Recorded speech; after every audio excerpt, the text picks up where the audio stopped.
Hello everyone, my name is Alex and I am going to talk about the double reduction policy in China.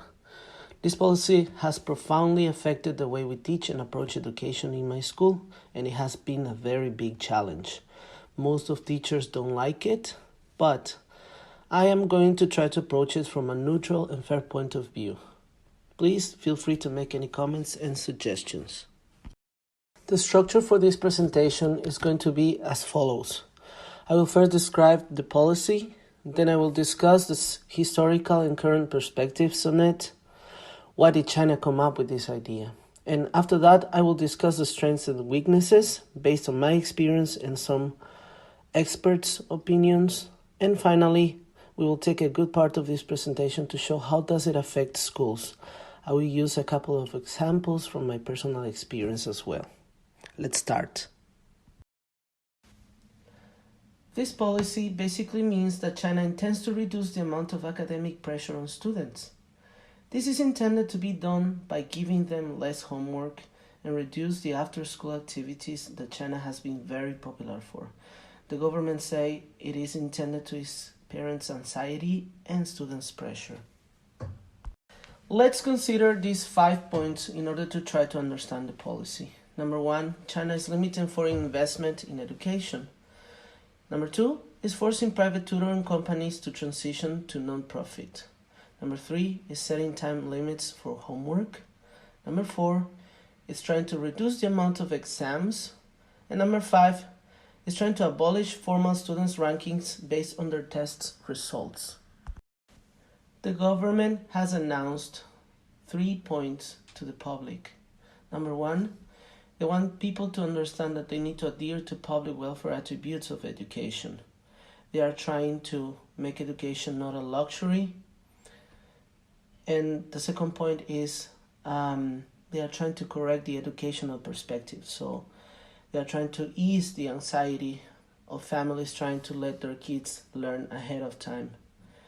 And number 3, they are trying to optimize the way kids develop. They want them to develop not only mentally, but also physically and emotionally. Let's check a little bit of an historical perspective. Before this policy, there was a huge market for extracurricular activities, and there was also a big impact on the normal pace of school teaching. Students couldn't focus, and there was a big prevalence of depression and anxiety. We also need to consider that the Gaokao, or college entrance examination, created a lot of academical, economical, and emotional anxiety. This anxiety created the high demand for private tutoring. Now let's consider that even after the policy was implemented, parents are still spending a lot of money in interest courses, and the economical pressure hasn't eased. The conflict between passing the college examination test and not having access to that many resources anymore keeps creating that anxiety. The strengths of this policy are the fact that some families will adhere to it and more students will have more free time. Some families will get their economical pressure relieved. More students will choose to study abroad, and rates of depression and anxiety and eye problems will decrease. On the other hand, given the fact that the Gaokao is still there and students need to study a lot for this exam, many families won't get this benefit. Also, many schools and tutoring companies have had to close. The effects on schools are as follows. The private sector role has been reduced drastically. Schedules have changed a lot and teachers are still adapting. Private schools are still trying to find creative workarounds, and schools are still dealing with the parents' anxiety. Teaching has been affected by having to limit the total amount of homework. Our time for online classes has been reduced to 30 minutes. We have had to create new curricula, and we also have had to sneak in content.